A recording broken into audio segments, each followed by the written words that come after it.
the Wrath of the Lich King overview. Here's what the map will look like. Northrend is the northern continent in Azeroth. So let's talk more about Northrend. What else have we got here? So the other thing that we're going to have is siege weapons and destructible buildings, because blowing stuff up is cool. So inscription will be a full-blown profession like jewel crafting was that we introduced in the Burning Crusade. To give you a quick example of what it'll let you do, it'll let you modify existing spells and abilities of characters. To give one example of a spell that might be able to be inscribed would be Fireball. You take the Mage's Fireball and you can inscribe it to perhaps have a knockback. Maybe it does further dot damage or increase the direct damage. There's going to be many new zones, new creatures, new items. Our art team, I highly recommend that you guys go to our art panel later at BlizzCon. You're going to see a lot of new Northrend art. We're also going to have new character customization options. We're going to give you a way to change your hairstyle in addition to adding new hairstyles. Everybody teased us that it wasn't a cool feature, and then when Frank announced that and everybody cheered the loudest, I said, see, they want to change their hairstyle. Epic barber shops are coming. So I'm about to hand you off to Corey Stockton, our lead level designer, and he will go into more detail about the Northrend map. Here's actually the first version that we show. So here you can see both Borean Tundra on the west side and Howling Fjord on the east side. We're going to have two zones. So the first zone we're going to go into a little more detail on is Howling Fjord. Howling Fjord is the zone that we have playable here at the show. You can see where it is on the map here on Northrend. So here's a couple concepts.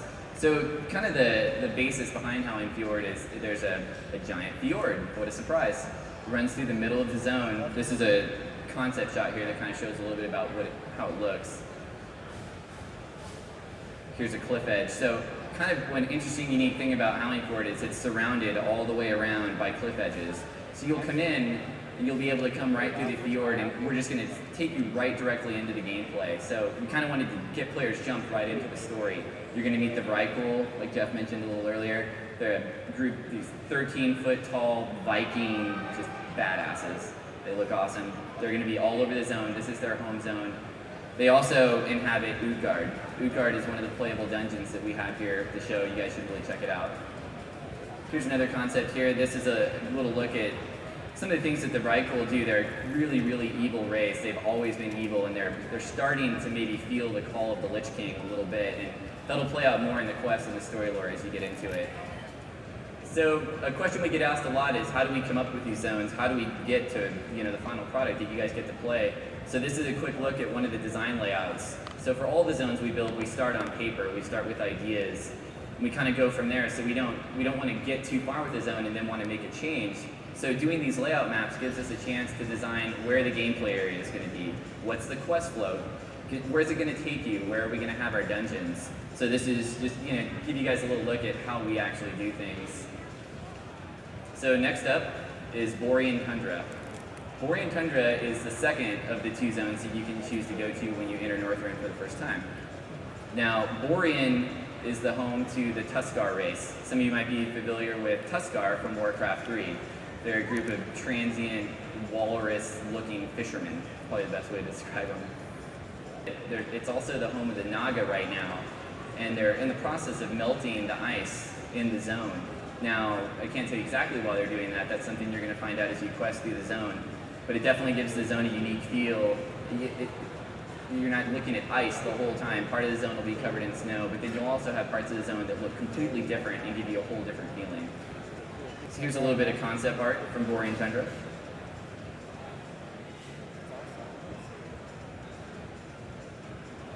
These came from some inspiration from Easter Island. Next.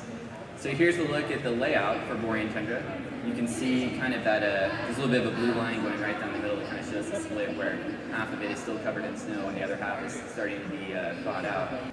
So next up is the Grizzly Hills. Grizzly Hills is located just north of Howling Fjord. There's a couple unique things about Grizzly. It's the home of the Furbolgs. So they have their home base here, Grizzlemoth. It's also home to an ancient dwarven city, Thor Modan, built in there for a really long time. There's a ton of lore steeped in it. You're going to definitely get to go through all of that in the quest and the zone. Now, Grizzly Hills is a great example of us not wanting to do all snow zones. Just because it's Northrend, it's a little chilly up there, it doesn't mean everything is frozen. So this is more the inspiration for this zone. It's kind of a little bit of a redwood forest, a different feel. We have forests in the game, but we've definitely never done anything that looks exactly like this. It's a little bit of concept art. This gives me a great chance to just note how hard the artists are working to try to create these zones that just look completely different than things that you guys may have seen before. Now that we're moving on to our second expansion. Now next up is the Dragonblight. Here's a couple concepts of Dragonblight. You'll definitely be able to go in these ice caves. We got an entire new ice cave shader system going on just so we can get you guys in there. Whereas everything else is like, you work with the same thing and you gotta like, everyone has this starting point. Exactly. But this one, like, this one might have a better shore. This illustrates one of the big things about Dragonblight specifically. Dragonblight historically has been where dragons have come to die. When they're reaching the end of their life cycle, they'd fly up here to Northrend and retreat to Dragonblight to complete their lives. So now we've got a little video here we're going to show of Dragonblight.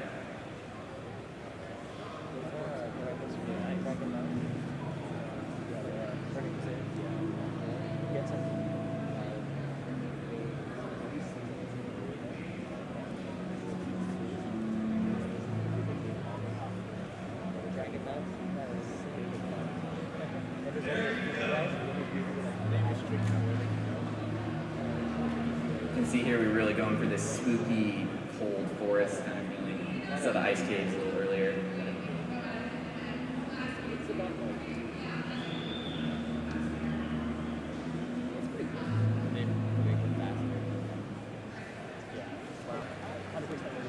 So Dragonblight itself is one of our largest zones in Northrend. The zone size, I think you'll find it somewhat similar to Outland as far as the scale and the scope of the zones, but Dragonblight specifically here is definitely one of our larger zones. When you have a large zone, it's pretty important to break up the spaces, make sure there's enough horde bases, there's enough alliance bases. You don't want people running too far to their quest givers. You don't want graveyard runs to be too long. Those are all the things we can figure out here on these maps when we start out early.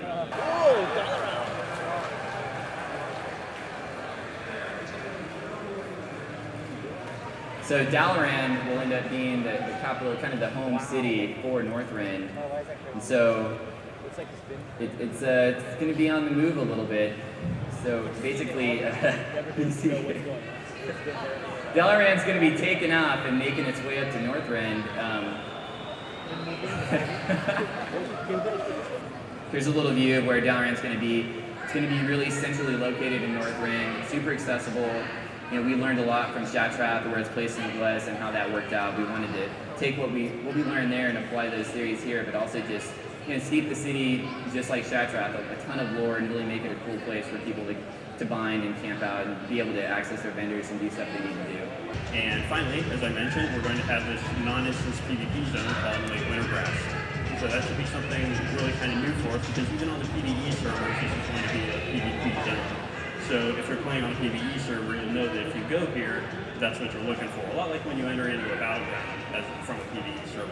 So everybody's going to have an opportunity to go there and get some pretty crazy outdoor PvP action and see who ends up coming out on top. This shows the location of the extra zone, Lake Wintergrass.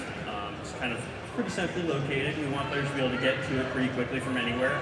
And also it's supposed to kind of illustrate how this central zone is going to actually extend its impact across Northrend as a whole. So as you can see here, the Death Knight is going to fulfill a couple of roles. We see them as, much like the Warrior, they're a tanking DPS hybrid. However, we expect that they'll be able to tank using two-hand weapons or dual wielding. There's no need for any Ulysses shields here. You're not going to see a Death Knight running around with a little board. Here's some concepts of some of the new kind of weaponry that we're introducing. Death Knights are going to be very oriented around bladed weapons.